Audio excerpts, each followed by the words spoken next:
ওকে, good morning. Technique polytechnic আয়োজিত মাধ্যমিক পরীক্ষা প্রস্তুতি ও জেক্সপো ফ্রি কোচিং 2022-এর আমার প্রথম ক্লাসে আমি জিৎ দত্ত স্যার তোমাদের সকলকে স্বাগত জানাচ্ছি।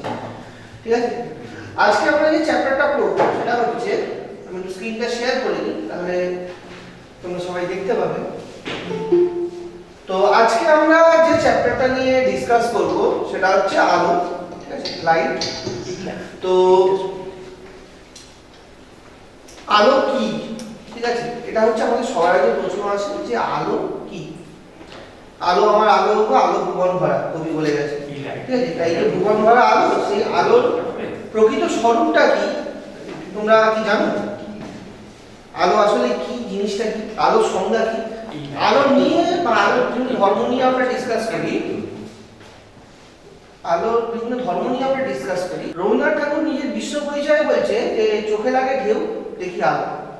ঠিক আছে, তো একটা বিশেষ ধরনের ঢেউ, সেই ঢেউ যদি আমাদের চোখে লাগে, সেই চোখে ঢেউ লাগার ফলে আমাদের একটা দৃশ্য অনুভূত হয়।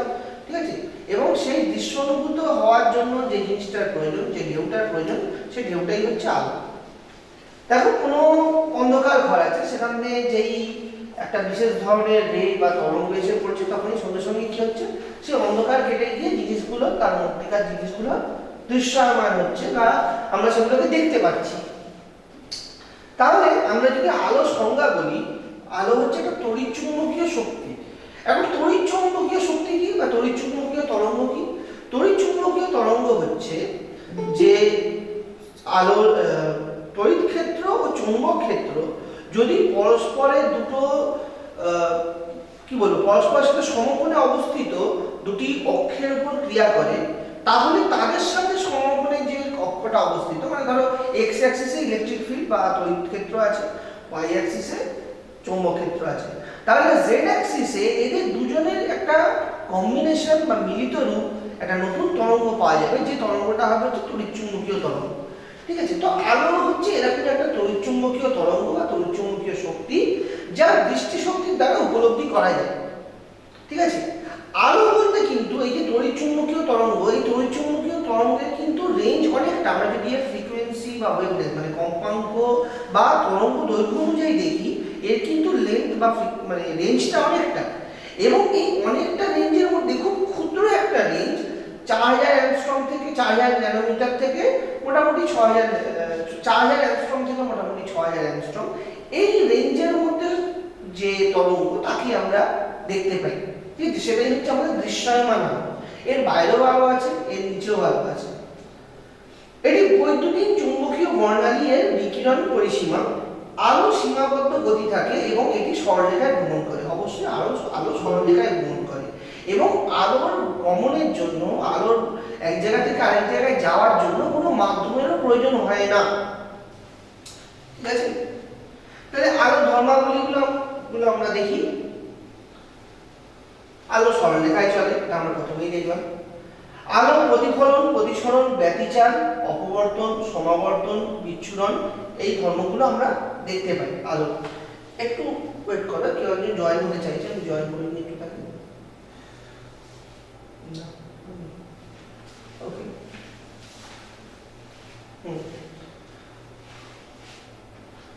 হ্যাঁ, প্রতিফলন, প্রতিসরণ, ব্যতিচার, সমাবর্তন, অপবর্তন, বিচ্ছুরণ, এই সব ধর্মগুলো আলোর ক্ষেত্রে দেখা যায়। এর মধ্যে প্রতিফলন, প্রতিসরণ তোমরা জানো বা পড়েছো। ব্যতিচার, অপবর্তন, সমাবর্তন বা বিচ্ছুরণ, এগুলো সম্বন্ধে হয়তো তোমাদের অতটা জ্ঞান নেই। হয়তো বিচ্ছুরণ সম্বন্ধে কিছুটা তোমরা পড়েছো, কিন্তু অপবর্তন, সমাবর্তন বা ব্যতিচার, এগুলো সম্বন্ধে এখনো তোমরা খুব বেশি তোমাদের ধারণা নেই। এগুলো যখন তোমরা আরো উঁচু ক্লাসে যাবে, তখন এগুলো সম্বন্ধে আরো ডিটেলে জানবে। শূন্য মাধ্যমে আলোর গতি সর্বোচ্চ। শূন্য মাধ্যমে আলো সব থেকে দ্রুত বেগে যায়, যে কোনো পদার্থের গতির থেকে আলোর গতি সর্বোচ্চ। আলোর এই শূন্য মাধ্যমে গতির পরিমাণ কত তোমরা কি কেউ বলতে পারবে আমাকে? শূন্য মাধ্যমে আলোর গতির পরিমাণ কত? কেউ না জানা থাকলে জেনে নাও বা লিখে নাও পারলে। শূন্য মাধ্যমে আলোর গতি হচ্ছে 3 × 10⁸ মিটার পার সেকেন্ড। ঠিক আছে, 1,86,000 মাইল। 3 3 × 10⁸ metre per second. এটা হচ্ছে শূন্য মাধ্যমে আলোর বেগের মান, ঠিক আছে, আলোর গতিবেগের পরিমাণ 3 × 10⁸ মিটার পার সেকেন্ড। ঠিক আছে, ঠিক আছে। হ্যাঁ স্যার লিখেছি। হ্যাঁ স্যার। আচ্ছা, আলো কখনো তরঙ্গ ও কখনো কণার ন্যায় আচরণ করে, এটা খুব ইম্পর্টেন্ট। তোমরা পরবর্তীকালে লুইস দা ব্রয় বা তোমরা ডি ব্রগলি নামে হয়তো অনেকে জানবে, এনার একটা প্রকল্প পড়বে, হাইপোথিসিস পড়বে, সেখানে দেখবে যে আলো কিভাবে কখনো কখনো কণা হিসাবে আচরণ করে, কখনো কখনো তরঙ্গ হিসাবে আচরণ করে। ঠিক আছে, তরঙ্গ হিসাবে আলো হচ্ছে চুম্বকীয় তরঙ্গ, এবং আলোর যে কণা, সেই কণাটাকে আমরা ফোটন কণা হিসাবে জানি। ঠিক আছে, আলো এক প্রকার শক্তি, অবশ্যই আলো এক প্রকার শক্তি। ঠিক আছে, আলো এক প্রকার আলোক শক্তি আমরা জানি, এবং এই আলোক শক্তিকেই শোষণ করে আমাদের গাছ নিজের ক্লোরোফিলের সাহায্যে সেটাকে খাবার তৈরি করে সেটাকে নিয়ে দেহে স্থিতিশক্তি বা স্থৈতিক শক্তি রূপে সঞ্চিত রাখে। আমরা একটু বেরোচ্ছি, তিনজন জয়েন করার চেষ্টা করছে বারবার। হ্যাঁ, আচ্ছা,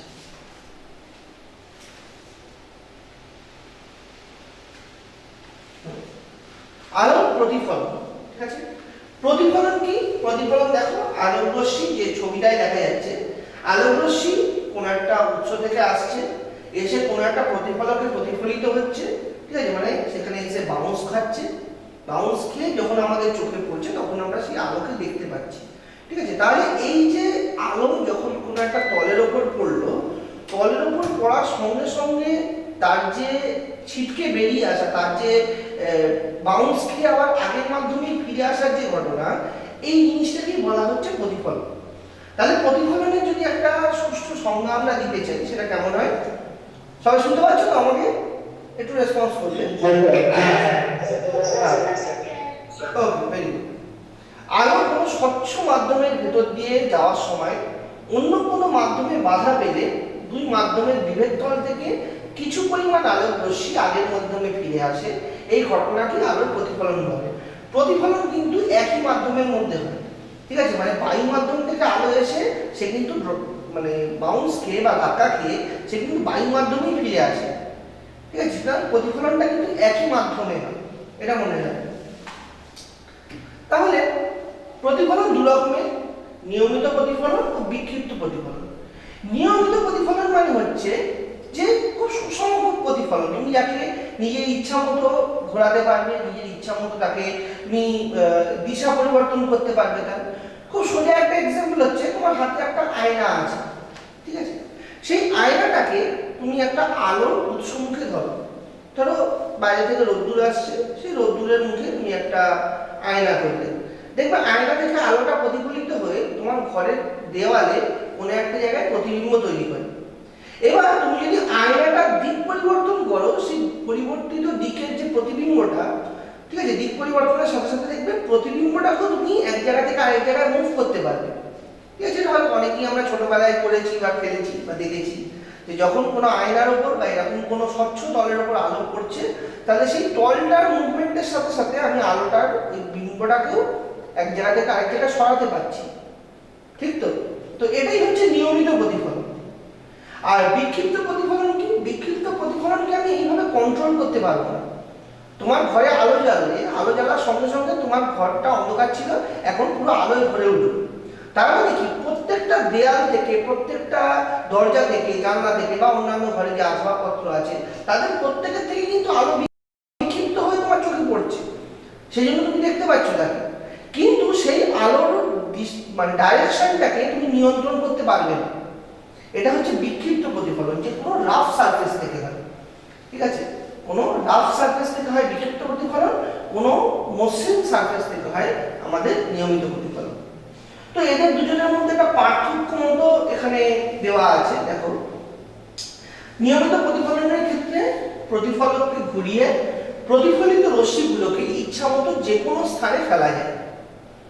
ঠিক আছে, আমরা ইচ্ছা মতো যে কোনো স্থানে প্রতিফলকটাকে ঘুরিয়ে লাইটটাকে এক জায়গা থেকে আরেক জায়গায় ফেলতে পারি, যেটা বললাম একটু আগে। এবং বিক্ষিপ্ত প্রতিফলন কি? যে বিক্ষিপ্ত প্রতিফলনের ক্ষেত্রে প্রতিফলককে ঘুরিয়ে প্রতিফলিত রশ্মিগুলোকে ইচ্ছা মতো যে কোনো জায়গায় ফেলা যায় না। ঠিক ঠিক আছে, কারণ এটা কোনো রাফ সারফেস থেকে হচ্ছে, এর কোনো নির্দিষ্ট ডাইরেকশন নেই, এর পুরোটা ছড়িয়ে আছে। নিয়মিত প্রতিফলক প্রতিবিম্ব সৃষ্টি করে, অবশ্যই এটা আলোর একটা প্রতিবিম্ব পাওয়া যায়। বস্তু থেকে প্রতিফলকের দূরত্ব ইকুয়ালস টু প্রতিফলক থেকে প্রতিবিম্বের দূরত্ব হয়। ঠিক আছে, বস্তু থেকে প্রতিফলক যত দূরে থাকবে, ঠিক আছে, প্রতিফলক থেকে প্রতিবিম্ব ঠিক ততটা দূরে থাকবে।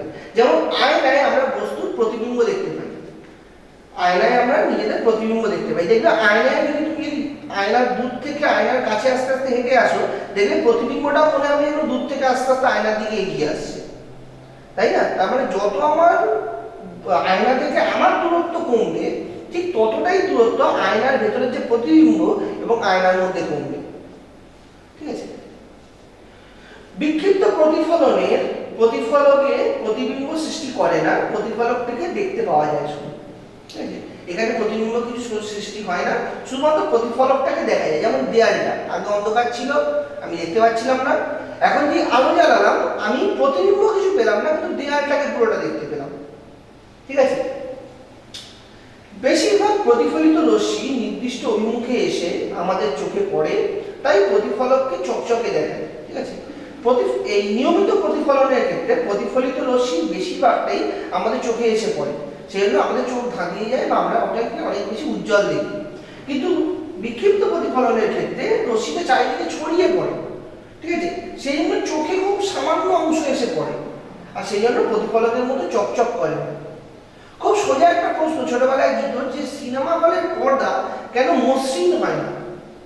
কারণ সিনেমা হলের পর্দা যদি মসৃণ হতো, ঠিক আছে, মসৃণ হলে কি হতো, যে আলোটা পড়ে রিফ্লেক্ট করে কোনো একজন দর্শকের চোখেই পড়তো, আলোটা প্রতিফলিত হয়ে কোনো একজন দর্শকের চোখেই পড়তো, এবং তারও মানে কি বলবো ইন্টেন্সিটি বা তারও তীব্রতা এত বেশি থাকতো যে সেই দর্শকও কিছুই দেখতে পেত না। সিনেমার পর্দা খসখসে হওয়ার ফলে যখন আলোটা পড়ে, আলোটা পুরোটা ছড়িয়ে যায়, মানে ওর থেকে বিক্ষিপ্ত প্রতিফলন হয়, এবং এই বিক্ষিপ্ত প্রতিফলন হওয়ার জন্য আমরা ওই সেলুলয়েডের যে পর্দা, তাতে প্রত্যেকটা জিনিসকে আলাদা আলাদাভাবে দেখতে পাই, বা পুরো সিনেমাটা বা পুরো যে ছায়াছবিটা সেটা দেখতে পাই। নিয়মিত প্রতিফলনে প্রতিফলিত রশ্মি আপাতিত রশ্মিগুচ্ছের মতো হয়। যেমন সমান্তরাল রশ্মিগুলি নিয়মিত প্রতিফলনের পর সমান্তরাল রশ্মিগুচ্ছ প্রতিফলিত হয়। মানে সমান্তরাল রশ্মি এলো, সে কোনো প্রতিফলকের উপর আপাতিত হলো, এবং সে যখন নির্গত হবে তখন সেও কিন্তু সমান্তরাল হবে। ঠিক আছে, ধরো এ আর বি দুটো রশ্মি, তারা এসে কোনো প্রতিফলকের উপর প্রতিফলিত হলো, হয়ে তারা যখন প্রতিফলিত হয়ে বেরিয়ে যাবে তখনও কিন্তু সেই রশ্মি দুটো একে অপরের সমান্তরালই থাকবে। ঠিক আছে, কিন্তু বিক্ষিপ্ত প্রতিফলনের ক্ষেত্রে এদের কোনো সাদৃশ্য থাকে না। ঠিক আছে, সমান্তরাল রশ্মিগুচ্ছ এসে পড়লো তলের ওপর, তলের ওপর এসে পড়ার ফলে তারা কিন্তু এখন হ্যাপাজার্ড হয়ে যায়, মানে তারা ছড়িয়ে যায়, তারা কিন্তু আর আগের মতো সমান্তরালভাবে বেরোয় না। ঠিক আছে, তো এইটা হচ্ছে নিয়মিত প্রতিফলন ও বিক্ষিপ্ত প্রতিফলনের মধ্যে কিছু পার্থক্য। এবার আমরা চলে আসি আলোর প্রতিফলনের সূত্রাবলীতে। ঠিক আছে, আলোর প্রতিফলনের দুটো সূত্র আছে। এক নম্বর হচ্ছে প্রথম সূত্র, আপাতিত রশ্মি, প্রতিফলিত রশ্মি এবং আপাতন বিন্দুতে প্রতিফলকের ওপর অঙ্কিত অভিলম্ব একই সমতলে থাকে। ঠিক আছে, আলোটা আসলো, একটা তলে পড়লো এবং বেরিয়ে গেল, তাহলে এই যে আপাতিত আলো আর প্রতিফলিত আলো এই কিন্তু একই তলে আছে। ঠিক আছে, তল মানে কি, যদি সে এক্স ওয়াই প্লেনে থাকে তাহলে সে এক্স ওয়াই প্লেনেই আছে দুটো, যদি ওয়াই জেড প্লেনে হয় তাহলে দুটো কিন্তু ওয়াই জেড প্লেনেই আছে। ঠিক আছে, এবং এরা কার সাথে সমতলে অবস্থান করে, এরা হচ্ছে অঙ্কিত অভিলম্বের সাথে, মানে প্রতিফলকটা তার সাথে যদি আমি একটা অভিলম্ব টানি, সেই অভিলম্বের সাথে সমতলে অবস্থান করে দুজনেই। দ্বিতীয় সূত্র, প্রতিফলন কোণ ও আপাতন কোণের মান সমান হয়। ঠিক আছে, প্রতিফলন কোণ ও আপাতন কোণের মান সমান হয়। আচ্ছা, এবার আসছে আলোর প্রতিসরণ। প্রতিফলন তো হলো একই মাধ্যমে, প্রতিসরণ কি, প্রতিসরণ হয়, প্রতিসরণের জন্য আমার দুটো মাধ্যম দরকার আলো। ঠিক আছে, মানে একটা মাধ্যম থেকে আলো যখন অন্য কোনো মাধ্যমে যাচ্ছে, ফর এক্সাম্পল বায়ু মাধ্যম থেকে এসে ধরো জলে ঢুকছে আলোটা, বা কাঁচের মধ্যে ঢুকছে, তাহলে একটা মাধ্যম কি হতে হবে লঘু মাধ্যম, আর একটা মাধ্যম কি হতে হবে ঘন মাধ্যম। তো যখনই লঘু মাধ্যম থেকে ঘন মাধ্যম বা উল্টোটা ঘন মাধ্যম থেকে লঘু মাধ্যমে যাবে, তখন এদের যে মানে কি বলবো, এদের যে দিক বা অভিমুখ বা যেরকম ভাবে আসছিল তার এখন ডিরেকশন চেঞ্জ হয়ে যায়, তার অভিমুখ পরিবর্তন হয়ে যায়। ঠিক আছে, এই যে ঘটনাটা, এই যে ধর্মটা, এই ধর্মটাই হচ্ছে আমার প্রতিসরণ বা রিফ্র্যাকশন। ঠিক আছে, তাহলে আলোর প্রতিসরণ হলো এক স্বচ্ছ মাধ্যম থেকে অন্য স্বচ্ছ মাধ্যমে আলো প্রবেশ করলে উভয় মাধ্যমের বিভেদ তল এর দিক পরিবর্তিত হওয়ার ঘটনা। ঠিক আছে, এক মাধ্যম থেকে যখন অন্য মাধ্যমে আলোক রশ্মি আসছে তখন তার যে দিক পরিবর্তন হচ্ছে, সেই দিক পরিবর্তন হওয়ার ঘটনাটাকেই বলা হচ্ছে আমার প্রতিসরণ। ঠিক আছে, আলো যদি হালকা মাধ্যম থেকে ঘন মাধ্যমে যায়, ঠিক আছে, যেমন জল থেকে যদি বায়ু থেকে যদি জলে যায়, ঠিক আছে, পানি লেখা আছে এখানে, আমি একটু আগে কপি করেছি একই কথা, প্রবেশ করে, তাহলে আলোক রশ্মি বিভেদ তল হতে অবিলম্বের দিকে বেরিয়ে যায়। ঠিক আছে, দেখো যদি ঘন মাধ্যম থেকে লঘু মাধ্যম থেকে ঘন মাধ্যমে যায়, এখানে দেখো আইটা যতটা ছিল, আইটা যত পরিমাণ ছিল আরটা কিন্তু কমে গেছে। ঠিক আছে, এই দেখো বিভেদ তলের দিকে অনেকটা সরে এসেছে। ঠিক আছে, একই রকম ভাবে যদি আমি আলোক রশ্মির অভিমুখটা, আচ্ছা একটা জিনিস মনে রাখবে, যখনই আমরা আলোর চ্যাপ্টার পড়বো বা আলোর চ্যাপ্টারে কোনো ছবি আঁকবো, সেখানে কিন্তু অ্যারোটা মাস্ট। ঠিক আছে, আলো এবং তড়িৎ এর যে কোনো চ্যাপ্টারে যদি কোনো ছবি আঁকো, সেখানে কিন্তু অ্যারোটা মাস্ট। অ্যারো না দিলে কিন্তু এই ছবিটার কোনো মানে দাঁড়ায় না। ঠিক আছে, যেখানেই কোনো অভিমুখের কথা বলা হচ্ছে সেখানে কিন্তু এই অ্যারোটা কিন্তু দিতেই হবে মনে করে। পরীক্ষাতে যখন করবে তখন কিন্তু অ্যারো মনে করে দেবে। এরপর তোমাদের লেন্সটা আছে, লেন্স আমরা পরে আলোচনা করব, তো সেখানেও কিন্তু আমরা দেখবো যে অ্যারো কিন্তু খুব ইম্পর্টেন্ট। কখনো যদি অ্যারো দিতে ভুলে যাও তাহলে কিন্তু ছবিটা পুরো জিরো পেয়ে যাবে। ঠিক আছে, তো এটা একটু মাথায় মনে করে নিয়ে পরীক্ষা দেবে। তো এখানে কি হচ্ছে, অবিলম্বে দিকে আস্তে আস্তে বেঁকে যাচ্ছে।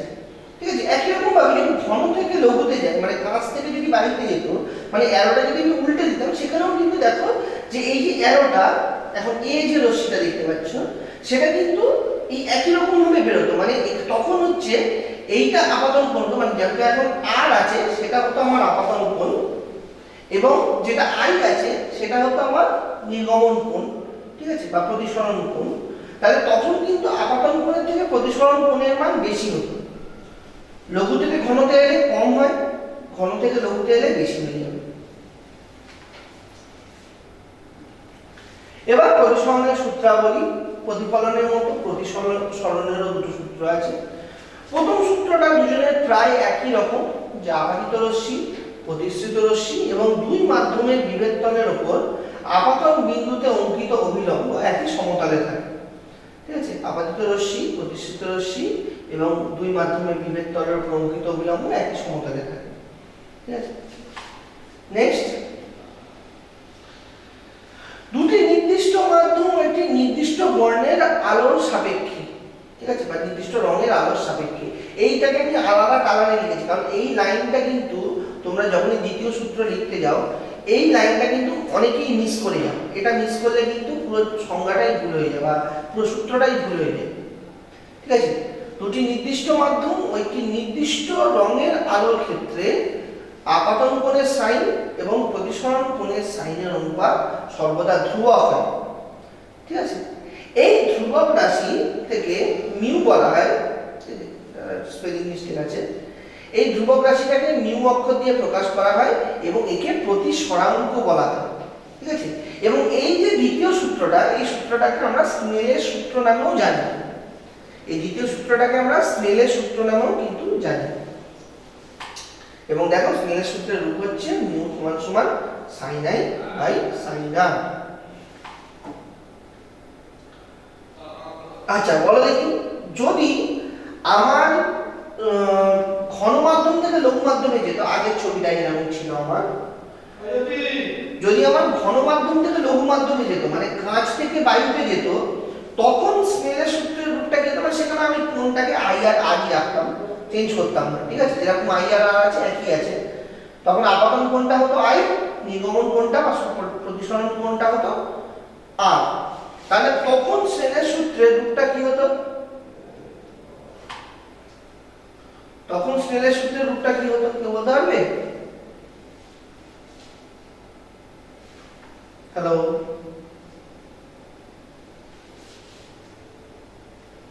শুনতে পাচ্ছ আমাকে? ऐसे बोलो सर। হ্যাঁ বলো। हाँ sir, 1 by mu is also sin 1 by sin I by sin R। না না, সাইন আই বাই সাইন আর তো রয়েছে। এবার যদি আমার উল্টে যেত রশ্মিটা, মানে ঘন থেকে লঘুতে যেত, ঠিক আছে, তাহলে তখন কি হতো? ধরো কোণগুলো যার নাম দেওয়া আছে সেই একই নাম রইল, ঠিক আছে, কোণের নাম একই রইল, শুধু আমি রশ্মিটার অভিমুখটাকে উল্টে দিলাম। আগে লঘু থেকে ঘনতে আসছিল, এখন ঘন থেকে লঘুতে যাচ্ছে। তাহলে তখন এই যে mu sine I by sine R, এই সমীকরণটা কিভাবে পরিবর্তন হলো? सर mu है 1 by mu হতো। না, মিউটা ঠিকই থাকবে। হ্যাঁ, 1/মিউ ঠিক আছে, তুমি ভুল বলনি, তুমি একটু অন্যভাবে ভাবনা চিন্তা করেছো, সেটাও ঠিক, আমি ভুল বলছি না। সেখানে কি হতো, মিউ সমান সমান sine R by sine I, sine R by, কারণ তখন আরটা হচ্ছে আমার আপাতন কোণ এবং আইটা হচ্ছে আমার প্রতিসরণ কোণ, তাই তো? हाँ सर। তাহলে তখন হয়ে যেত sine R by sine I. বুঝা গেছে? हाँ सर, বুঝতে পেরেছি। ওকে। আচ্ছা, এবার হচ্ছে আলোর প্রতিসরাঙ্ক। প্রতিসরাঙ্ক হচ্ছে একটা আলোকীয় মাধ্যমের উপাদানের এমন একটা ধর্ম যার মানের উপর এই মাধ্যমে প্রবেশ করা, অর্থাৎ প্রতিষ্ঠিত আলোক রশ্মির গতির অভিমুখ ও মাধ্যমের আলোর বেগের মান নির্ভর করে, ঠিক আছে। প্রতিসরাঙ্ক হচ্ছে একটা ধ্রুবক রাশি যেটা ঠিক করে যে আলোক রশ্মিটা যখন অন্য মাধ্যমে গিয়ে বেঁকে যাচ্ছে সে কতটা বেঁকবে, ঠিক আছে, সে কতটা বেন্ড হবে, সে নিজের জায়গা থেকে কতটা সরে যাবে, সেইটা ডিসাইড করে, সেইটা নির্ধারণ করে হচ্ছে আমার প্রতিসরাঙ্ক, ঠিক আছে। বা সেই মাধ্যমে আলোর বেগের মান কত হবে। তাহলে জলের মধ্যে ঢুকলো বা কাঁচের মধ্যে ঢুকলো আলো, তাহলে সেই কাঁচ মাধ্যমে বা জল মাধ্যমে আলোর বেগের মানটা কতটা পরিবর্তন হবে সেইটা নির্ধারণ করে হচ্ছে আলোর প্রতিসরাঙ্ক, ঠিক আছে। প্রতিসরাঙ্ক, এখানে আলোর প্রতিসরাঙ্ক লিখলেও অ্যাকচুয়ালি প্রতিসরাঙ্ক হয় কোনো মাধ্যমে, ঠিক আছে। মাধ্যমের প্রতিসরাঙ্ক কথা হচ্ছে ঠিক, আমরা লেখার সময় বা পড়ার সময় পড়ি হচ্ছে আলোর প্রতিসরাঙ্ক, কিন্তু আসল টার্মটা হচ্ছে মাধ্যমের প্রতিসরাঙ্ক, ঠিক আছে। যে মাধ্যমে যাচ্ছে, ধরো কাঁচ, কাঁচের প্রতিসরাঙ্ক হচ্ছে 1.5, জলের প্রতিসরাঙ্ক হচ্ছে 1.33, ঠিক আছে। এগুলো মনে রাখবে, টুকটাক জিনিস এমসিকিউতে তোমরা তো পরবর্তীকালে যে এক্সপো দেবে সেখানে হয়তো আসতে পারে এমসিকিউতে, চাইলে লিখেও রাখতে পারো যে কাঁচের প্রতিসরাঙ্ক হচ্ছে 1.5, জলের প্রতিসরাঙ্ক হচ্ছে 1.33, ঠিক আছে, অ্যাপ্রক্সিমেট 1.3 বা 1.33 এরকম, এগুলো অ্যাপ্রক্স ভ্যালু। তো সেই কাঁচের প্রতিসরাঙ্ক হচ্ছে 1.5, ঠিক আছে, কাঁচের ক্ষেত্রে মিউ এর মান হচ্ছে 1.5 এবং জলের ক্ষেত্রে প্রতিসরাঙ্ক হচ্ছে 1.33, ঠিক আছে। এগুলো একটু মনে রাখবে, টুকটাক ছোট ছোট জিনিস, এগুলো তোমাদের এমসিকিউতে দিতে পারে, ঠিক আছে। বা ধরো কোনো একটা ছোটখাটো অঙ্ক দিল, সেখানে হয়তো মিউ এর মানটা লাগবে, সেটা দেওয়া হলো, তো তোমরা যদি জানো তোমরা অঙ্কটা করতে পারবে। তো সেই যে প্রতিসরাঙ্ক হচ্ছে মাধ্যমের প্রতিসরাঙ্ক, অর্থাৎ আলোক বিজ্ঞানে কোনো উপাদানের প্রতিসরাঙ্ক বলতে ওই উপাদানের মধ্যে দিয়ে আলো কতটা দ্রুত অতিবাহিত হয় তার একটা মাত্রাহীন সংখ্যা। আচ্ছা, প্রতিসরাঙ্কের কোনো একক নেই, কোনো মাত্রা নেই। কেন একক বা মাত্রা নেই কেউ বলতে পারবে?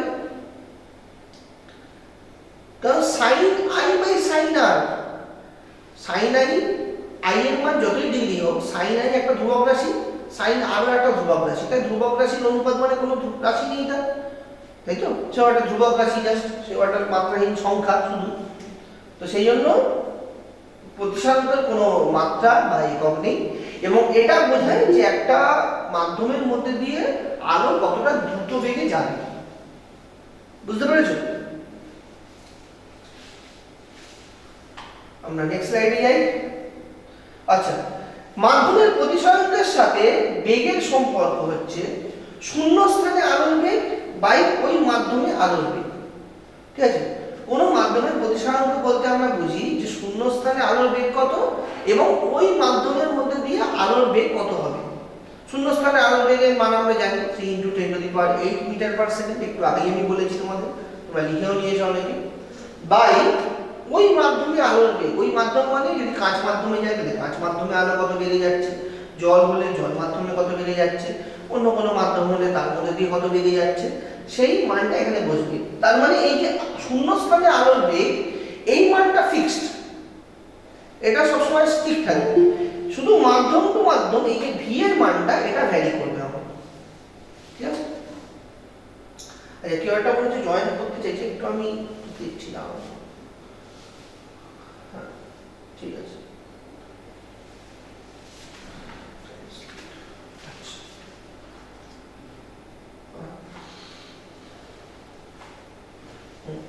আচ্ছা, এবার আমরা আসবো সংকট কোণ, ঠিক আছে।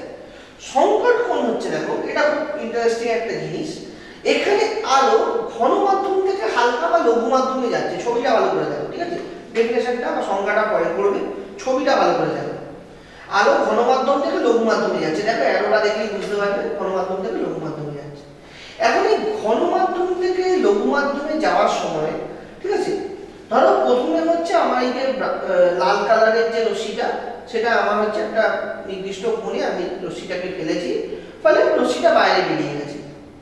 এখন আমি যদি এই যে আপতন কোণটা, মানে লাল কালারের যে রশ্মিটা, এটাকে যদি আমি ধীরে ধীরে বাড়াতে থাকি, তাহলে কি হবে, এই যে আমার রশ্মিটা বাইরে বেরিয়েছে হালকা মাধ্যমে, সেটা আস্তে আস্তে আমার ঘন মাধ্যমের দিকে দেখতে থাকবে, ঠিক তো? বোঝা গেল কি গেল না?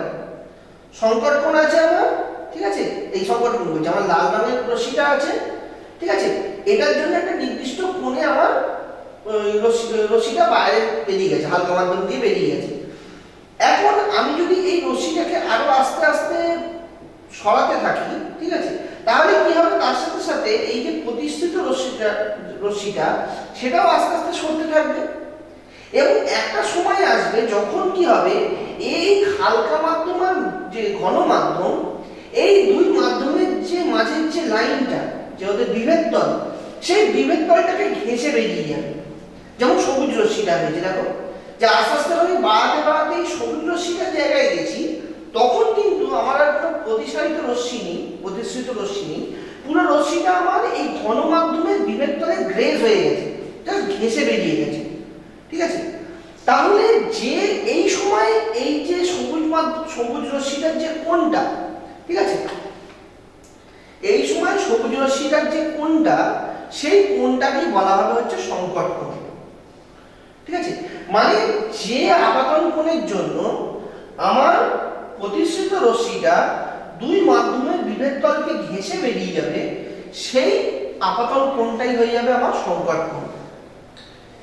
এবার সংজ্ঞাটা দেখো, যেটি নির্দিষ্ট রঙের আলোক রশ্মি ঘন মাধ্যম থেকে হালকা মাধ্যমে প্রতিসারিত হওয়ার সময় আপাতন কোণের যে মানের জন্য প্রতিসরণ কোণের মান এক সমকোণ হয়। দেখো এখানে 90 ডিগ্রি হয়ে গেছে পুরোটা, ঠিক আছে, এক সমকোণ। অর্থাৎ প্রতিসারিত রশ্মি বিভেদ তল ঘেঁষে যায়, তাকে ওই রঙের জন্য হালকা মাধ্যম সাপেক্ষে ঘন মাধ্যমের, এই লাইনটা কিন্তু খুব ইম্পর্টেন্ট, তাকে ওই রঙের জন্য হালকা মাধ্যম সাপেক্ষে ঘন মাধ্যমের, এই টার্মটা যদি মিস করে যাও তাহলে কিন্তু অনেকে কেটে দিতে পারে টিচার, ঠিক আছে। সুতরাং এই লাইনটা খুব ইম্পর্টেন্ট, তাকে ওই রঙের জন্য হালকা মাধ্যম সাপেক্ষে ঘন মাধ্যমের সংকট কোণ বা ক্রান্তি কোণ বলে, ঠিক আছে। ওই একই মাধ্যমের জন্য যদি আমি অন্য কালারের আলো ইউজ করি, তার জন্য কিন্তু সংকট কোণের মান চেঞ্জ হয়ে যেতে পারে, তার জন্য কিন্তু সংকট কোণের মান আবার পরিবর্তন হয়ে যেতে পারে, ঠিক আছে। সুতরাং এখানে আমার এই রং এবং এই যে মাধ্যম, ঠিক আছে, মানে ওই রঙের জন্য হালকা মাধ্যম সাপেক্ষে ঘন মাধ্যমের এই কথাটা খুব ইম্পর্টেন্ট, ঠিক আছে, তোমাদের অবশ্যই মনে রাখতে হবে। এবার আমরা দেখব এর সাথে প্রতিসরণের সম্পর্ক কি, প্রতিসরণ ও সংকট কোণের মধ্যে সম্পর্ক কি। তো এদের মধ্যে সম্পর্কটা হলো mu equals to 1/sin theta C, যেখানে থিটা সিটা হচ্ছে আমার সংকট কোণ, ঠিক আছে, থিটা সি হলো আমার সংকট কোণ। এই থিটা সির জন্য আমার মিউ এর ভ্যালু হবে 1/sin থিটা সি, ঠিক আছে, এই সম্পর্কটা তোমরা লিখে রাখতে পারো। এটা দিয়ে ছোট ছোট অঙ্ক অনেক সময় দেয়, এই mu equals to 1/sin theta C.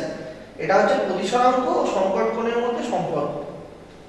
এটা লিখে রাখতে পারো, অনেক সময় টেক্সট যখন দেবে দেখো ছোট ছোট দু একটা প্রবলেম এই ফর্মুলার উপর দিতে পারে। ঠিক আছে, তো একটু লিখে রাখো। পরে আমরা আরো এটার সম্বন্ধে ডিটেল আলোচনা করব পরের ক্লাসগুলোতে আস্তে আস্তে, তো কিন্তু এখন লিখে রাখো। সো নেক্সট স্লাইডে যাচ্ছি। আভ্যন্তরীণ পূর্ণ প্রতিফলন। ঠিক আছে, এটা খুব একটা ইন্টারেস্টিং ফেনোমেনা। দেখো এখানে দেখো ঘনমাধ্যম, পরপরটা হচ্ছে লঘু মাধ্যম। ঘনমাধ্যম থেকে লঘু মাধ্যমে আলোক রশ্মি যাচ্ছে আই, এটা আর, সরি আই এবং ওটা আর। দেখো এবার দ্বিতীয় যখন আমি করছি, দ্বিতীয় ছবিটা দেখো, এখানে আমরা সংকট কোণকে বোঝাচ্ছি যে আমার একটা নির্দিষ্ট আই এর জন্য আরটা 90 ডিগ্রি হয়ে গেল, মানে প্রতিষ্ঠিত রশ্মিটা মাধ্যমের বিভেদ তল ঘেঁষে বেরিয়ে গেল। ঠিক আছে, প্রতিষ্ঠিত রশ্মিটা আমার মাধ্যমের বিভেদ তল ঘেঁষে বেরিয়ে গেল, এটা আমি দেখতে পাচ্ছি দ্বিতীয় ছবিটায়। তাহলে এখানে আই যদি আমার হচ্ছে থিটা সি, সংকট কোণের মান, তাহলে আর হয়ে যাবে 90 ডিগ্রি। এরপর আমরা তৃতীয় ছবিটায় আসছি। এইখানে আমি যে আমার আপাতন কোণটা সেটাকে সংকট কোণের থেকেও বেশি রেখেছি। আপাতন কোণটাকে আমি সংকট কোণের থেকেও বেশি রেখেছি। দেখো আই গ্রেটার দেন থিটা, সংকট কোণের মানের থেকেও আই এর মান আমার এখন বেশি। তাহলে কি হবে, এই যে রশ্মিটা আগের বারে বিভেদ তল ঘেঁষে গেছিল, এ এখন আবার নিজের আগের মাধ্যমে ফিরে আসবে, আবার নিজের আগের মাধ্যমে ফিরে আসবে। ঠিক আছে, তার মানে কি হলো, ঘনমাধ্যম থেকে ঘনমাধ্যমেই আমি মনে করতে পারি আলোটা যেন প্রতিফলিত হলো, কোন রকম কোনো প্রতিষ্ঠিত রশ্মি নেই ওপর দিকে। ঘনমাধ্যম থেকে রশ্মিটা আবার ঘনমাধ্যমেই ফিরে এলো, কোন রকম ভাবে লঘু মাধ্যমে আর গেলই। তো এই ঘটনাটাকে বলা হয় হচ্ছে আভ্যন্তরীণ পূর্ণ প্রতিফলন। ঠিক আছে, যে যদি আমার ঘনমাধ্যম থেকে লঘু মাধ্যমে যাওয়ার সময় আলোক রশ্মির আপতন কোণটা সংকট কোণের থেকে অধিক হয়, তাহলে আমার আপাতিত রশ্মিটা ফের অভিমুখ পরিবর্তন করে ওই আগের মাধ্যমেই মানে ঘনমাধ্যমেই ফিরে আসে, এবং এই জিনিসটাকে বলা হয় হচ্ছে আভ্যন্তরীণ পূর্ণ প্রতিফলন। আভ্যন্তরীণ পূর্ণ প্রতিফলনের তাহলে সংজ্ঞা কি হবে, যখন এক মাধ্যম থেকে আলোক রশ্মি যখন এক ঘনতল মাধ্যম থেকে অন্য ঘনত্বের মাধ্যমে প্রতিষ্ঠিত হয়, তখন দ্বিতীয় মাধ্যমে আলোক রশ্মির অভিমুখ পরিবর্তন ঘটে। যদি কোনো আলোক রশ্মি ঘন মাধ্যম থেকে লঘু মাধ্যমে আপতিত হয়, তবে সেই ক্ষেত্রে আপতন কোণের তুলনায় প্রতিসরণ কোণের মান বেশি হয়। অতএব ঘন মাধ্যমে আপতিত কোণ যত বড় হয়, লঘু মাধ্যমে প্রতিসরণ কোণ তত বড় হতে থাকে। যে স্টেপগুলো আমি বললাম সংকট কোণ থেকে তোমাদের আভ্যন্তরীণ পূর্ণ প্রতিফলন পর্যন্ত, সেগুলোই এখানে স্টেপ বাই স্টেপ লেখা রয়েছে। এখন যদি আপতন কোণ আই হয় এবং প্রতিসরণ কোণ আর হয়, তবে এক্ষেত্রে সর্বদা আর গ্রেটার দেন আই। এইভাবে লঘু মাধ্যমে আপতন কোণের একটি নির্দিষ্ট মান মানে আই গ্রেটার দেন থিটার জন্য প্রতিষ্ঠিত রশ্মি দুই মাধ্যমের তল বরাবর যায়, অর্থাৎ প্রতিসরণ কোণের মান 90 ডিগ্রি হয়। ঠিক আছে, এই অবস্থায় আপতন কোণকে ওই দুই মাধ্যমে সংকট কোণ বলে। সংকট কোণ আমরা দেখেছি একটু আগে। এই অবস্থায় প্রতিষ্ঠিত এই অবস্থায় আপতন কোণ যদি সংকট কোণের থেকে বেশি হয়, তবে আলোক রশ্মি প্রতিষ্ঠিত না হয়ে প্রতিফলিত হয়ে পুনরায় ঘনমাধ্যমে ফিরে আসে। এই ঘটনাকে আলোকের আভ্যন্তরীণ পূর্ণ প্রতিফলন বলা হয়। আচ্ছা, কেউ আমাকে বলতে পারবে যে এই আভ্যন্তরীণ পূর্ণ প্রতিফলন এর কোনো উদাহরণ আমাকে দিতে পারবে? তোমরা দেখা যায় আভ্যন্তরীণ পূর্ণ প্রতিফলনের কোনো উদাহরণ, যে যা জানো একটু যদি রেসপন্স করো ভালো লাগবে। হ্যালো, কেউ বলতে পারবে? আচ্ছা দেখ, হ্যাঁ বলো বলো। হ্যাঁ, আমরা যখন পুকুরের জল বা ওরকম কোনো জলের উপরে আলো ফেলি, তখন এই জিনিসটা দেখা যায় না। তুমি তো তাহলে হালকা মাধ্যম থেকে ঘন মাধ্যমে যাচ্ছ, ঘন মাধ্যম থেকে তো হালকা মাধ্যমে আসছো না। তাই না? তুমি যদি কুকুরের জলে আলো ফেলো তাহলে তুমি হালকা মাধ্যম থেকে ঘন মাধ্যমে যাচ্ছ, ঘন মাধ্যম থেকে তো হালকা মাধ্যমে আসছো না। দেখো কোথায় দেখা যায়, একটা উদাহরণ দেখো, এই দেখো মরুভূমিতে, ধরো মরুভূমিতে কি হয়, প্রচন্ড গরমের জন্য যে ভারী হাওয়া, ঠিক আছে, হালকা হাওয়াটা নিচে চলে আসে, আর ভারী হাওয়াটা মানে কুল এয়ার বা ঠান্ডা এয়ারটা সেটা থাকে ওপরে। এখন এখানে মনে করো একটা অবজেক্ট আছে, যে ক্যাকটাস গাছটা রয়েছে, ক্যাকটাস গাছটা আমার কি হয়, যে লাইটটা যখন পড়ছে রিফ্লেক্টেড সানলাইটটা ওর চোখে আসছে, কিন্তু এখানে আলোটা দেখো কুল থেকে হট এয়ার মানে ঘন মাধ্যম থেকে যখন লঘু মাধ্যমে আসছে, কুল মাধ্যম মানে কিন্তু ঘন, ঠিক আছে, ঠান্ডা হাওয়া কিন্তু ঘন আর উষ্ণ হাওয়া হচ্ছে হালকা অপেক্ষাকৃত। তাহলে যখনই হাওয়াটা মানে ঘন মাধ্যম থেকে লঘু মাধ্যমে আসছে, সেই সময় আভ্যন্তরীণ পূর্ণ প্রতিফলনের জন্য আমরা এই ক্যাকটাস গাছটাকে ঠিক সম্পূর্ণতার বিপরীতে দেখতে পাই, ঠিক আছে, এটাকে মরীচিকা বলা হয়, মিরাজ, ইংলিশে বলা হয় মিরাজ বা বাংলায় বলা হয় মরীচিকা, ঠিক আছে। অনেক সময় দেখবেন যারা মরুভূমিতে হাঁটে তারা মরীচিকা দেখতে পায়, ঠিক আছে, কোনো একটা মরুদ্যান যেগুলো থাকে ওয়েসিস থাকে, সেই ওয়েসিসের মরীচিকা দেখা যায়, কোথাও একটা হয়তো খেজুর গাছ পাশলা ওয়েসিস আছে, তারা ঠিক সম্পূর্ণ তার বিপরীত দিকে দেখে ওয়েসিসটাকে, ঠিক আছে। তো এটাকেই বলা হয় হচ্ছে, এটা হচ্ছে আভ্যন্তরীণ পূর্ণ প্রতিফলনের উদাহরণ। এছাড়া আরেকটা খুব ভালো উদাহরণ দিচ্ছি, যে এই যে হিরে বা যে কোনো এরকম দামি পাথর, সেগুলো তো চকচক করে দেখবে, এই যে পাথরগুলো যে কাটা হয়, দেখবে পাথরগুলো কিন্তু প্লেন করে কাটা হয় না, ওর উপর থেকে ছোট্ট ছোট্ট জ্যামিতিক ভাবে বেশ চৌকো চৌকো শেপ করে কাটা হয়। যেমন অনেকের হাতে তোমাদের রত্ন পাথর আছে, তারা একটু দেখতে পারো, যে দেখবে তার উপর ছোট্ট ছোট্ট জ্যামিতিক শেপ করে কাটা হয়।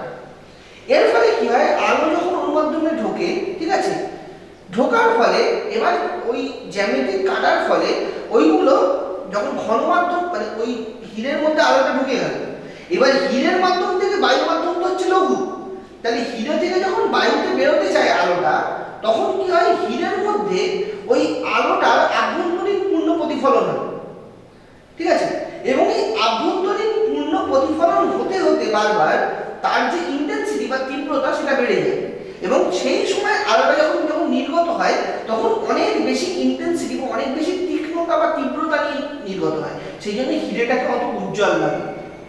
আমরা যদি একটা মানে মিনারেল হিরে দেখি, মানে একদম র হিরে যেটাকে বলে, মানে কাটিং ছাড়া, সেটা কিন্তু অত উজ্জ্বল না, সেটা এমনি একটা সাদা পাথর টাইপের। কিন্তু যখন তাকে ওরকম ভাবে কাটা হয় ছোট ছোট জিওমেট্রিক শেপে, ওর মানে যেরকম ভাবে একটা হিরে কাটিং করা উচিত, তখন কি হয়, যে ওর মধ্যে আলোক রশ্মি প্রবেশ করে ওর ভেতরে আভ্যন্তরীণ পূর্ণ প্রতিফলন হয়, এবং যখন বেরোয় প্রচন্ড উজ্জ্বলতা নিয়ে বেরোয়, সেই জন্য হিরেটাকে সেই মুহূর্তে অত উজ্জ্বল লাগে। তো এটাও কিন্তু একটা আভ্যন্তরীণ পূর্ণ প্রতিফলনের ভালো উদাহরণ, মনে থাকবে তো? হ্যালো, মনে থাকবে তো সকলে? এবার আমরা কিছু প্রবলেম দেখি ছোটখাটো, ঠিক আছে, যেমন বায়ু সাপেক্ষে জলের প্রতিসরাঙ্ক আমাদের বলেছে 1.33, ঠিক আছে, তাহলে জল সাপেক্ষে বায়ুর প্রতিসরাঙ্ক কত? ঠিক আছে, বায়ু সাপেক্ষে জলের প্রতিসরাঙ্ক 1.33 হলে জল সাপেক্ষে বায়ুর প্রতিসরাঙ্ক কত? একটু আগে আমি যখন প্রতিসরণের করাচ্ছিলাম, নিয়মটা যখন বললাম যে sin i by sin r, ঠিক আছে, যদি উল্টে দেওয়া হয় তাহলে কি হবে, তাহলে এখানে বলো দেখি তোমরা কি হবে, কি করে হবে অঙ্কটা? একটু নিজের তোমাদের থেকে আমি রেসপন্স চাইছি, একটু তোমরা চাই যে তোমরা কিছু বলো, ঠিক আছে, তোমরা কিছু বললে ভালো লাগবে। হ্যাঁ স্যার। হ্যাঁ, ভাবো কি করে হতে পারে, কি হতে, আমি দেখিয়ে দেবো অবশ্যই, কিন্তু তোমাদের তরফ থেকে একটু আমি চাইছি যে তোমরা রেসপন্স করো। আচ্ছা, তার আগে একটা জিনিস, অঙ্ক করার আগে তোমাদের কারোর যদি এই আলো থেকে কোনো প্রশ্ন থাকে সেটা করতে পারো, তারপর অঙ্কে যাচ্ছি। কারোর যদি কোনো রকম কোনো প্রশ্ন থাকে কোনো জায়গা থেকে, যতটা পড়ালাম আজকে তার থেকে যদি কোনো প্রশ্ন থাকে তোমরা অবশ্যই করতে পারো। স্যার, এই আভ্যন্তরীণ পূর্ণ প্রতিফলন তো অনেক সময় লঘু মাধ্যম থেকে ঘন মাধ্যমে যাওয়ার সময় হয়ে থাকে। না, ঘন থেকে লঘু মাধ্যমে, লঘু থেকে ঘন মাধ্যমে যেটা হয় সেটা হচ্ছে নরমাল প্রতিফলন, যেটা আমরা দেখলাম নিয়মিত প্রতিফলন, বিক্ষিপ্ত প্রতিফলন, সেগুলো হচ্ছে নরমাল প্রতিফলন, সেগুলো কিন্তু আভ্যন্তরীণ পূর্ণ প্রতিফলন না, ঠিক আছে। আমরা যখন কোনো লঘু থেকে ঘন মাধ্যমে কোনো লাইট ফেলি, ধরো কাঁচের উপর বা আয়নার উপর তুমি লাইট ফেলেছো, ঠিক আছে, সেই আলোটা ছিটকে বেরিয়ে যাচ্ছে, ওটা কিন্তু সাধারণ প্রতিফলন, যেটা আমরা এমনি প্রতিফলন হিসেবেই জানি। ঠিক আছে, সেখানে হচ্ছে পুরো রশ্মিটা কিন্তু প্রতিফলিত হয় না, কিছুটা প্রতিসৃত হয়, কিছুটা প্রতিফলিত হয়। ঠিক আছে, আভ্যন্তরীণ পূর্ণ প্রতিফলনের শর্তই হচ্ছে ঘন থেকে লঘু মাধ্যমে যেতে হবে। হ্যাঁ, তারপর বলো তোমার প্রশ্ন। হ্যাঁ স্যার, ওটাই বলছি। হ্যাঁ, আর কারো কোনো প্রশ্ন? আভ্যন্তরীণ পূর্ণ প্রতিফলন, প্রতিফলন, প্রতিসরণ, এগুলো নিয়ে কারোর কোনো প্রশ্ন, কোনো কিছু মনে জাগে যদি তোমরা বলতে পারো। ঠিক আছে, কারোর যদি কিছু মনে পড়ে বলো, তো আমরা অঙ্কটাতেই যাই তাহলে। হ্যাঁ বলো। হ্যাঁ, আমরা অনেক সময় ওই আলোর বিক্ষেপণের কারণে ওই মরুদ্যানে অনেক সময় জল বা এই হাই রোডে যাওয়ার সময় দূরে কোথাও যাত্রা করলে হাই রোডের মধ্যে জল দেখতে পাই, সেটা কি কারণে হয়ে থাকে? হাই রোডে জল দেখতে পাই বলতে মানে বৃষ্টি হলে? ক্রিয়েট হয়েছে, আমার মনে হয় যেন সামনে জল রয়েছে কোনো। হ্যাঁ, সেটা চিকচিক করে ওঠে, তাই তো? হ্যাঁ, সেই জায়গাটা। হ্যাঁ, ওটা এটা খুব খুব খুব ভালো প্রশ্ন, খুব ভালো প্রশ্ন। যে অনেক সময় দেখবে যে ও ঠিকই বলে, রাস্তাঘাটে দেখবে অনেক সময় বৃষ্টি হওয়ার পর জলটা চিকচিক করে, বা মাঠে খেলতে গেলে দেখবে যে জলের বিন্দুগুলো যেন চিকচিক করে ওঠে, তাই না? এখানেও কিন্তু এই আভ্যন্তরীণ পূর্ণ প্রতিফলন হয়, যে আলোক রশ্মিটা প্রথমে জলে ঢুকে যায়, এবার জল থেকে যখন বেরোতে যায় তখন যদি সংকট কোণের থেকে বেশি কোণে আপতিত হয়, তখন ওই জলবিন্দুটার মধ্যেই ওর আভ্যন্তরীণ পূর্ণ প্রতিফলন হয়, এবং আভ্যন্তরীণ পূর্ণ প্রতিফলন হয়ে ও একটা বেশি তীব্রতা সম্পন্ন আলো হয়ে বেরোয়, যেটা খুব চকচক করে আমাদের চোখের সামনে। বুঝতে পেরেছো? এটা হিটের ক্ষেত্রে হলো, সে একই জিনিস এখানেও হয়, ওই রাস্তায় জল জমে থাকলে একই কারণে হয়, আলোটা ঢোকে। আসলে কিন্তু রাস্তায় জল থাকে না, কিন্তু আমাদের মনে হয় যেন রাস্তায় জল রয়েছে। না, রাস্তায় জল থাকে না এরকম তো হলে, জল থাকলে তবেই হবে, শুধু শুধু জল না থাকলে কেন হয়ে যাবে? হয় জল বা কাঁচ, কিছু না কিছু তো রয়েছে, তবেই আমরা দেখতে পাবো, নইলে কেন দেখতে পাবো? ঠিক আছে, চিকচিক যখন করছে কিছু না কিছু তো থাকতে হবে। ঠিক আছে, তাহলে হ্যাঁ, মরিচিকায় কি দেখলাম যে একটা জিনিস অন্য জায়গায় রয়েছে, কিন্তু আভ্যন্তরীণ পূর্ণ প্রতিফলনের জন্য আমি তাকে দেখছি অন্য জায়গায়। ঠিক আছে, সে হয়তো রয়েছে উত্তর দিকে, কিন্তু আভ্যন্তরীণ পূর্ণ প্রতিফলনের জন্য আমি তাকে দেখছি দক্ষিণ দিকে। ঠিক আছে, সেটা অন্য ব্যাপার। আচ্ছা, তো অঙ্কটাই ফিরে আসি। তাহলে জল, বায়ু সাপেক্ষে জলের প্রতিসরাঙ্ক 1.33, তাহলে জল সাপেক্ষে বায়ু প্রতিসরাঙ্ক কত হবে? একজন আমাকে একটু আগেই বলেছিলেন যে 1/μ, তো এখানে ঠিকই সেটা দেখো, বায়ু সাপেক্ষে জলের প্রতিসরাঙ্ক এইভাবে লিখি। ঠিক আছে, মিউ এ ডাব্লিউ যার সাপেক্ষে হচ্ছে সেটা কাকে হচ্ছে আমার বাঁদিকে, মিউ এ। ঠিক আছে, বায়ু সাপেক্ষে হচ্ছে মানে এয়ার, তাহলে এয়ারটা আছে বাঁদিকে, কার জন্য হচ্ছে জলের জন্য, সেটা থাকবে ডান দিকে, তাহলে মিউ এ ডাব্লিউ। ঠিক আছে, এইভাবে দেখি প্রতিসরাঙ্ককে, যেটা বাঁদিকে থাকবে তার সাপেক্ষে হচ্ছে, আর যার হচ্ছে সেটা ডান দিকে, তাহলে মিউ এ ডাব্লিউ হচ্ছে 1.3। তাহলে জল সাপেক্ষে বায়ু প্রতিসরাঙ্ক কত হবে? উল্টোটা, মানে 1/μ, মিউ ডাব্লিউ এ, এটা হয়ে যাবে 1/μ এ ডাব্লিউ, তাহলে 1/1.33, তাহলে কত বেরোলো? 0.7519 হয়েছে? বুঝতে পেরেছো? হ্যাঁ স্যার, বুঝতে পেরেছি। হ্যাঁ স্যার, ঠিক আছে, ঠিক আছে।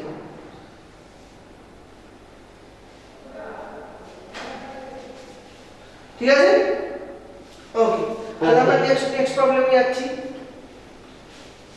আচ্ছা, বলছে একটি আলোক রশ্মি বায়ু থেকে কাঁচে প্রবেশ করছে, আপতন কোণ 30 ডিগ্রি। বায়ু সাপেক্ষে কাঁচের প্রতিসরাঙ্ক যদি 1.5 হয়, তাহলে রশ্মিটির প্রতিসরণ কোণ কত হবে? ঠিক আছে, বায়ু থেকে কাঁচে প্রবেশ করছে আলোক রশ্মিটা 30 ডিগ্রি আপতন কোণে, যদি উল্টো হয়, ঠিক আছে, ও সরি, তাহলে বলতে প্রতিসরণ কোণ কত হবে?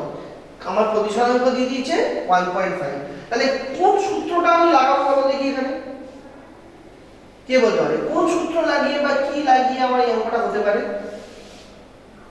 আমার কাছে আপতন কোণ আছে, মিউ এর মানটা আছে, প্রতিসরাঙ্ক, আমাকে বার করতে হবে হচ্ছে প্রতিসরণ কোণটা, তাহলে কি ফর্মুলায় হতে পারে? Sir mu equal to sin i by sin r। Very good, very good, mu equals to sin i by sin r, এটা আমরা জানি, তাহলে জাস্ট বসিয়ে দিই sin r সমান সমান sin i বাই মিউ, তাহলে sin i এর মান কত? sin 30 ডিগ্রি মিউ বলে দিয়েছে আমার 1.5, ঠিক আছে। সাইন, হ্যাঁ বলো, কোনো প্রবলেম আছে? যদি কোনো কথা না থাকে সাইলেন্ট করো।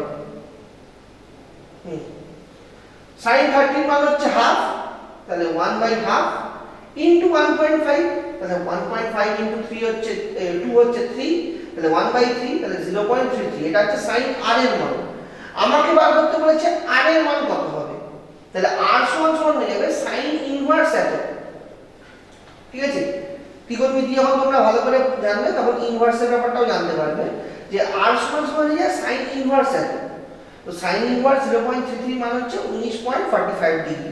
তোমাদের মানে যদি পরীক্ষায় এরকম অঙ্ক দেয় সেখানে দেখবে দিয়েই দেবে যে সাইন 19.45 ডিগ্রির মান হচ্ছে 0.333, এখন দিয়েই দেবে। তাহলে এখানে r এর মান হচ্ছে 19.45 ডিগ্রি। বুঝতে পেরেছো? হ্যাঁ স্যার বুঝতে পেরেছি। ওকে, তাহলে আমরা নেক্সট প্রবলেমে যাচ্ছি। আচ্ছা, কাঁচের প্রতিসরাঙ্ক বলছে 1.5, শূন্যস্থানে আলোর বেগ সেন্টিমিটারে নিলে 3 × 10⁻10 সেন্টিমিটার পার সেকেন্ড। এটা কিন্তু 10⁻10, হ্যাঁ, এখানে লিখতে অসুবিধা হবে না, আপনি পাওয়ার সাইন দিয়ে পারেন। 10⁻10 সেন্টিমিটার পার সেকেন্ড। তাহলে কাঁচ মাধ্যমে আলোর বেগ কত? ঠিক আছে, প্রতিসরাঙ্ক দিয়ে দিয়েছে, শূন্য মাধ্যমে আলোর বেগ দিয়ে দিয়েছে, কাঁচ মাধ্যমে আলোর বেগ কত চেয়েছে। তাহলে কোন ফর্মুলা লাগবে আমার? Sir mu equal to C by V. Very good, mu equals to C by V. ঠিক আছে, তাই ধরি কাঁচ মাধ্যমে আলোর বেগ হচ্ছে ভি, তাহলে কাঁচের প্রতিসরাঙ্ক মিউ সমান সমান সি বাই ভি। মিউ দিয়ে দিয়েছে 1.5, সি এর মান 3 × 10⁻10 বাই ভি, ঠিক আছে। তাহলে ভি সমান সমান কি হচ্ছে 3 × 10⁻10 বাই 1.5, ক্যালকুলেশন করলে কত দাঁড়াচ্ছে 2 × 10⁻10 সেন্টিমিটার পার সেকেন্ড, ঠিক আছে। 2 × 10⁻10 সেন্টিমিটার পার সেকেন্ড, এটাই হচ্ছে আমার কাঁচ মাধ্যমে আলোর বেগ, ঠিক আছে। আচ্ছা, আচ্ছা এরপর আমরা চলে যাচ্ছি লাস্ট প্রবলেমে। বলছে জলের প্রতিসরাঙ্ক 4/3 হলে জলের সংকটনের মান কত? এখানে কোন ফর্মুলা লাগবে? প্রতিসরাঙ্ক দিয়ে দিয়েছে, সংকটন বলো। Sir mu equal two 1/sin θc। হ্যাঁ, ভেরি গুড, ভেরি গুড, এই জন্যই অঙ্কটা ফর্মুলাটা দিয়েছিলাম। তাহলে আমরা জানি কি, যে মিউ সমান সমান sin θc সমান সমান 1/μ, তাহলে 1/4/3 মানে 3/4 হয়ে গেল। তাহলে θc হয়ে যাবে sin ইনভার্স 3/4 মানে 48 ডিগ্রি 30 মিনিট, ঠিক আছে। 48 ডিগ্রি 30 মিনিট, এটা হচ্ছে আমার জলের সংকটন। তাহলে চারটা অঙ্ক তোমরা আশা করি বুঝতে পেরেছো, ঠিক আছে। হ্যাঁ স্যার বুঝতে পেরেছি। চারটে অঙ্ক তাহলে তোমরা মনে হয় বুঝতে পেরেছো। এই যে পিপিটিটা তোমাদের দেখালাম, আমি জাস্ট এখান থেকে বেরিয়ে যাচ্ছি। এই যে পিপিটিটা তোমাদের আমি দেখালাম, এই পিপিটিটা আমি তোমাদের শেয়ার করে দেবো, ঠিক আছে। তোমাদের স্যারকে দিয়ে দেবো, স্যার তোমাদের গ্রুপে দিয়ে দেবেন, ঠিক আছে। পিপিটিটা ভালো করে দেখো, আর যদি কোনো প্রশ্ন থাকে তাহলে তোমরা এখনো করতে পারো, বা পরের দিন তোমাদের যেদিন আমার ক্লাস আছে আলোর উপর, আলোর পরের পার্টগুলো আমরা করবো, হচ্ছে তোমার লেন্সের ব্যাপারগুলো, ঠিক আছে, সেটাও তোমাদের রয়েছে। তো লেন্স, বিচ্ছুরণ, এইসব জিনিসগুলো নিয়ে আমরা পরবর্তীকালে পরের ক্লাসে আলোচনা করব। তো হোপফুলি তোমরা মোটামুটি এই জায়গাগুলোকে বুঝতে পেরেছো, সবই তোমরা পড়েছো, অ্যাকচুয়ালি তোমরা স্কুলে পড়েছো বা স্যারদের কাছে পড়েছো, ঠিক আছে। এটা জাস্ট একটা রিক্যাপিচুলেশন মতো, মানে একবার পুনরায় একবার অনুশীলনের মতো, যাতে তোমাদের আবার সবকিছু মনে পড়ে যায়, এবং যখন আমরা জেসপো পরীক্ষার জন্য প্রস্তুতি নেব তখন এই জিনিসগুলোকে আবার একটু উপর উপর বলে আমরা তারপর সেখান থেকে কোশ্চেন অ্যান্সার সলভ করব, ঠিক আছে। তো কারো যদি কোনো প্রশ্ন থাকে বলতে পারো, কারো যদি কোনো রকম কোনো প্রশ্ন থাকে, কোনো রকম কোনো কোয়েরিজ থাকে তোমরা বলতে পারো।